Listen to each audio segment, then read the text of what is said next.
Okay, well, happy Sunday. This is Maria Banga, your psychotherapist and motivational speaker, lawyer, woman, mother, so many things in one. But for the purposes of this vlog today, I am a griever, a woman on a grief journey. I lost my sister on Monday. That means tomorrow will make 1 week, and it was so sudden.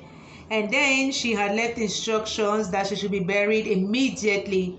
So that same Monday, I did everything, and together with my nephew, her son, and we took her corpse to her village, and she was laid to rest the very next day. I actually came back to my own city that day, and I was in so much grief and shock and trauma and everything. I just needed to reach out to people who have experienced grief in a kind of way and have expressed it, because I'm a Cameroonian, I'm an African, and I don't know why it looks like grief is something so sacred. People, we shouldn't talk about it. I've had a lot of experiences, personal experiences with grief, and a few times I wasn't allowed to grieve, and sometimes I was allowed, but it was monitored, it was conditioned, it was kind of like rehearsed kind of grief. It was kind of like, if you're not doing it this way, then you're not doing it right, and all of those things. And I used to say to myself, but grief is something very personal and something very it's not something you can copy, and you can really explain, and you cannot be faking it, and all of that. So I gradually started to do it my way. And so when my sister died, I was like, I'm doing it my way, all the way. And I think there are other people who grieve their way too. So I was just looking on YouTube, and I got to another channel where somebody was doing kind of a review or sharing her reflections on these notes on grief by Chimamanda Ngozi Adichie, this very prominent Nigerian author. And so I'm just going to be reflecting on some of her notes, and just pop in once in a while with my personal experiences too. But I mean, I've done a series of videos on that, and I think that I've gotten the message across. So it's not going to be much about me here, but about Chimamanda and grief, right? I just shaved my hair. I decided to take off the old style I had, because I did it on a Saturday and my sister died on a Monday, and I was like, what is this all about? Take this thing off. So I went and took it off today, okay. And then I also have a big sister who lost a baby sister, and she was buried yesterday, and we zoomed in. Oh my goodness, it was just another heart shattering for me. I haven't slept well for like 3 days or 4 days in a row now, but I mean, that's okay, I'm alive. So Chimamanda says grief is a cruel kind of education. It's an education, but a cruel one. You learn how urgently mourning can be, how full of anger. You learn how glib condolences can feel.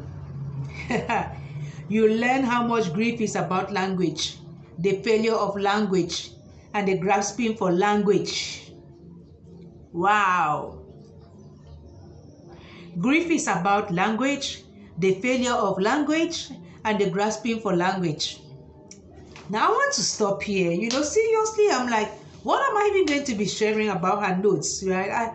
I don't want to do more than 10 minutes today talking about this thing, and I just think that it's her work, it's out there. If anybody really wants to read her notes, go get it. So I'm going to I think put the link to the book on the Amazon here in the description. And yeah, but seriously, an author, Chimamanda, says that to her, grief is about language.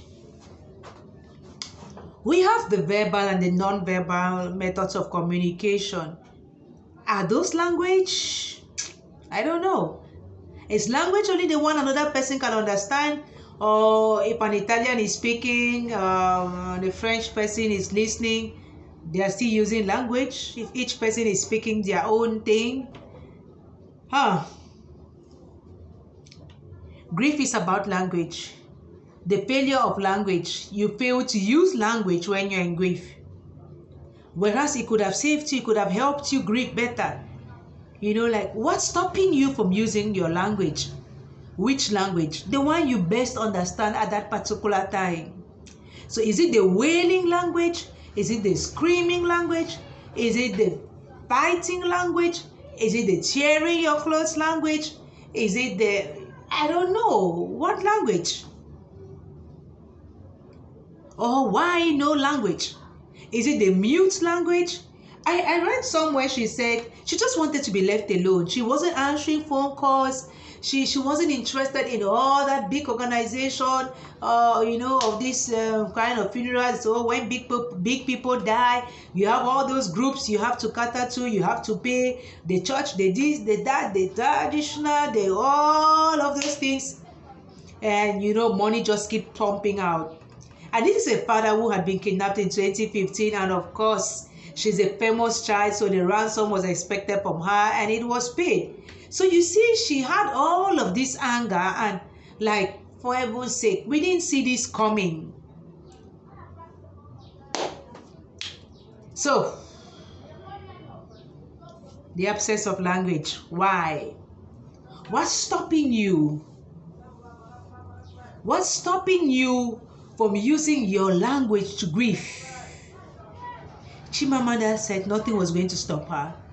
She wrote her notes, and even when her mom died like 5 months later and she felt attacked by a priest because of the position or some position she had had somewhere else, she didn't wait for 2-3 days to stand up in that same church and say, hey, I feel attacked. I beg, in my grief, my deep grief. Because between her father and her mother, like shortly before her dad and shortly after, 2 aunts went. So like 4 main people in the space of a year. Come on now, come on.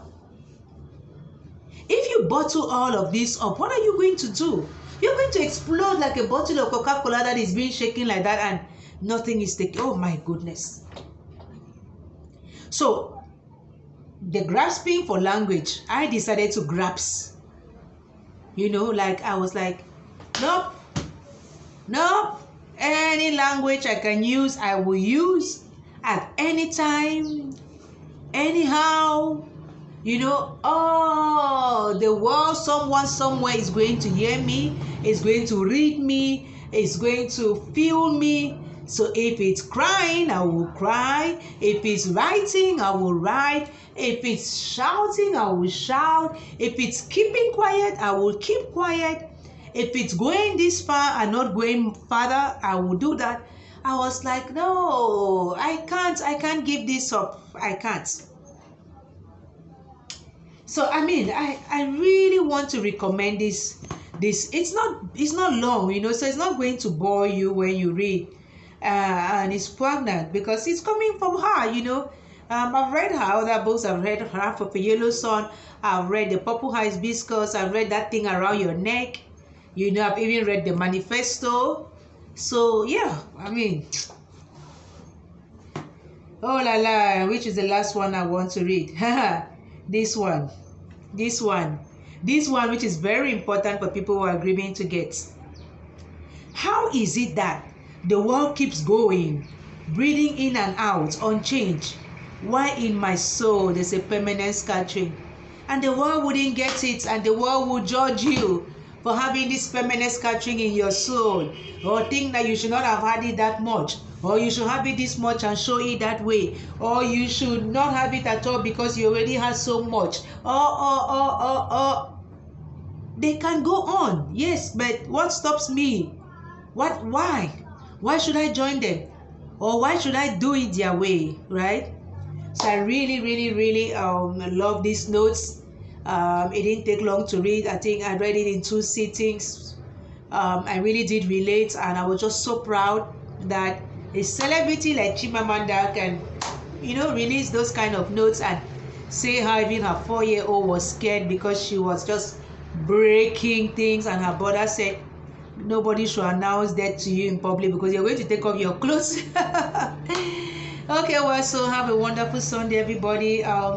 Yeah, grief is something, and the body keeps the score. So if you don't let it out, well, there'll be a time when your body cannot take it anymore, and you will have to pay that price at that time. So the best thing to do is let it out, express yourself, write, publish, post wherever, pump, whatever works for you. I think that is the take-home message from the notes from Chimamanda. And with that, I wish everybody so well, and yeah, well, God bless us all.